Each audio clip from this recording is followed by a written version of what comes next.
Oh no, I think I am once again cooked. This new character looks so good, with a mature archetype, a playful personality, and pole dancing incorporated into the attack animations. You know I had to go in and investigate this one. This is Nirvatia, a new character in the PGR universe, and as we've covered, their devs have taken some big leaps in terms of their character modeling and production quality as of recent. And today we'll be deep diving into her 3D model, examining her physics, analyzing her beautiful and fluid animations, and extracting the formula behind her visual appeal.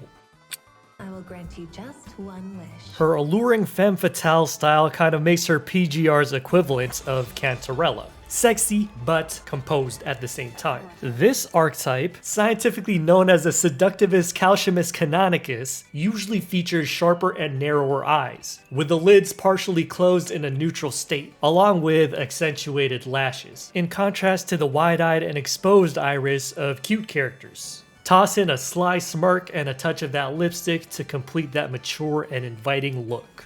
Another obvious feature are the prominent mammaries, serving as a concentration debuff in combat scenarios and likely a substantial counterweight for Nirvatia's wide-arcing scythe swings. Long and slender fingers are also essential to this style, with intentional camera shots and posing to display them. And hers are especially exaggerated with increased length, bigger gap in between fingers, and a sharper taper at the end segments going towards the nails. So slim in fact that they can cut the total number of vertices that go around the loop of the fingers, and the nail can have this extremely simplified fanning formation. For comparison, here's Cantarella's hand, which I already thought was pretty skinny. On top of some insane leg to torso proportions, Nirvatia is also donning some extremely high heels. Giving yourself 5 inches is crazy. Pause. So short kings do enjoy that towering POV. Here's a short girl and a tall dude for scale. Also, she's got some cool construct elements with these ball socket joints added asymmetrically, so on the other side we don't have those. And they do it here for the leg as well. Zooming in a little, Kuro's modelers continue to hone their art style on even the already strong details such as their profile view. These contours are precise. The philtrum area caves in and the top lip rounds back out, creating this key corner that defines the lip transition. Same thing, but slightly gentler on the bottom lip as it transitions to the chin. And I like it. Very polished and looks great in some in-game shots. I already tried to reference this strong detail of theirs in my own models, but it's good to revisit and touch up. The change is subtle, but it did make these lips look less blobby, with that small lip definition detail. Oh, while we're here, I want to point out these differences between these sister games in terms of face structure. PGR has a flatter face plane, which you can tell by how Wuwa's wraps more around the side of the head. The iris placement is closer to the front of the eye cavity for Wuthering Waves. In PGR, it's pushed more towards the back. This whole area is more downturned, creating a straighter nose bridge. Wuwa's goes more like this, and you can tell by the way the nose is pointing more upwards. The top lip protrudes slightly further. There's more loops on PGR's lips to flesh out the lip contour details as we mentioned, and creates a clearer transition towards both the nose area and the chin. Similarly, the nose has more cuts to increase the detail. The main overall difference is that PGR's models are stylized slightly more maturely, which makes sense because the target audience is slightly older. Finally awake, little raven.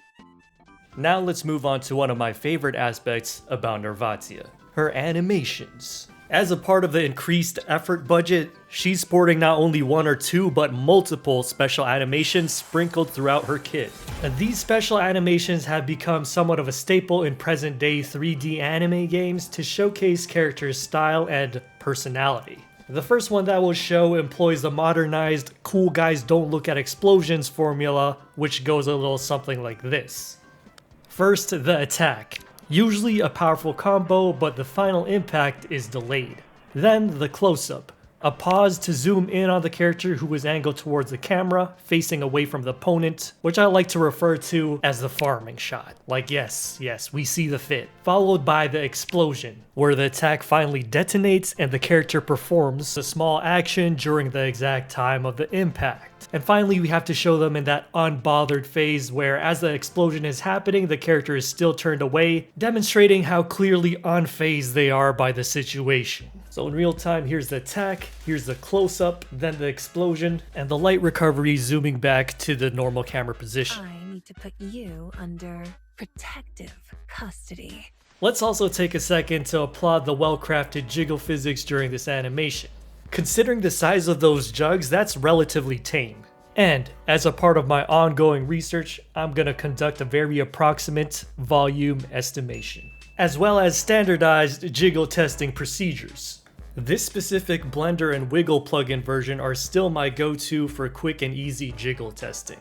You'll have the ability to install M&D tools from Get Extensions so that it's always compatible, and you'd install Wiggle bones locally. The physics setup on the provided MMD model is pretty standard. The outer breast is weighted within the upper spine/chest bone.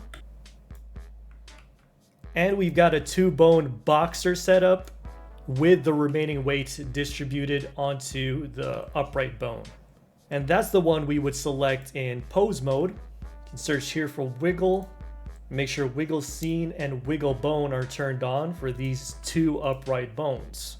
Then all we have to do is hit play and move the root bone for a little demonstration.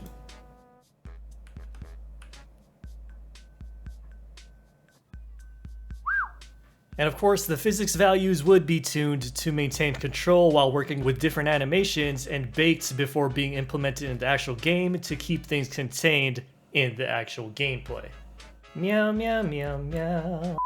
As I've mentioned before, I'm not gonna knock anyone for preferring a more over-the-top jiggle style. It's just that I've always favored subtler and more contained boinkadoinks as seen with Nirvatia. It still conveys the point that she is hot and well endowed, while not comically swinging them around like water balloons. Again, it goes with her motif of seductiveness while maintaining some kind of restraint. The base kit attacks are great as well, in line with Punishing Gray Raven's usual fast-paced and stylish combat. Snappy attacks, impactful easing within movements, accompanied by some satisfying slashing, SFX, and VFX.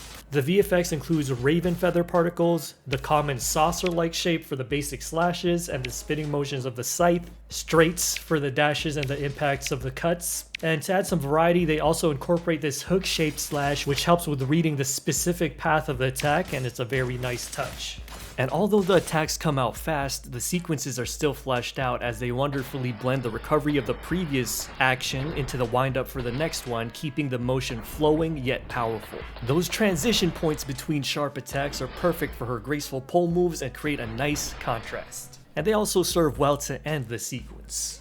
There's been many a scythe character in recent times, but Nirvatia's pole dancing infusions help keep things a little fresh. And then did you notice that the raven is actually the scythe end of her weapon? And it's dark gray and it punishes? The punishing gray raven is real! Oh, and when he's detached, the base of the scythe is kind of like a cane. Wait, ravens and canes? Is this a V reference? Alright, hands up. Who are the Devil May Cry enjoyers on the dev team? Reveal yourselves. Anyways, as I've mentioned, they've cooked up more than one special animation for her, and it's only right that we have a gander at it. Oh, this one's clean. The poses and camera angles for this one are phenomenal and uses a different formula than the first one we witnessed. She hooks her scythe into her leg. We've got the cinematic black bars twirling, some more light fan service as she puts her foot back on the scythe, and ending with the scythe tucked under her thigh in this exaggerated perspective shot. And methinks they're forcing that perspective by scaling the scythe at the end in order to exaggerate it, since of course that camera angle is locked to that animation. If that scale isn't pushed, then it'll look like this small scythe in the middle. The end result is powerful, to say the least. Time for our under the surface tradition. Honestly, there's nothing too surprising here, just enough included to maintain these certain camera angles. I actually like how they did their base body, ambient occlusion, and texturing. It's simple, but it gets the job done. Ma'am, on a Tuesday afternoon? But yeah, there's really not much to see that you don't usually see. And unfortunately, no feet, at least not on the base model. The coding is of course a different story. Wow, this is beautiful. The hands are out there. The feet are out there. Look how efficient these feet are. Still managed to maintain that beautiful shape though. And by the way, as a whole, the model, 23K verts. Wow, that is efficient. Everything has a similar, light density. And then the most dense feature is the face, which we discussed earlier. And it's nice to see the topology unbothered by the tries to quads blender function. And you can see all the spots they pre-triangulate and all the knifed up areas to add detail in certain places. Of course, the topology is a little different when it's in a glove as opposed to when the fingernails are visible. It appears when they're modeled, the hand is open, and it's only in the MMD model that they have that kind of closed position. Man, that looks good knowing how little verts this has. This is a lot of skin. I'm not gonna go back there. That might actually be a monetization risk if I hide the skirt. I don't know, man. I really like this coating. I like the silver hair, no? I think silver suits you a little more. I like some of the animations better in Sylvan Intercessor. Also, check how the fingers look just fine even with that efficient density topology. I think a lot of us overestimate how dense it actually has to be. With good anatomy and animation, it looks great. In closing, Nirvatia is an example of a hot character done right. Sexiness is an aspect, and she doesn't run from it, but not the only aspect, and it doesn't overpower the overall substance and quality of her design themes and animation work. If you want Nirvatia's free model for yourself, I'll leave a link for it in the description. Oh, and she's a free character in the update if you want to check her out in-game. Have yourselves a good night, my goats. I'll see you in the next video.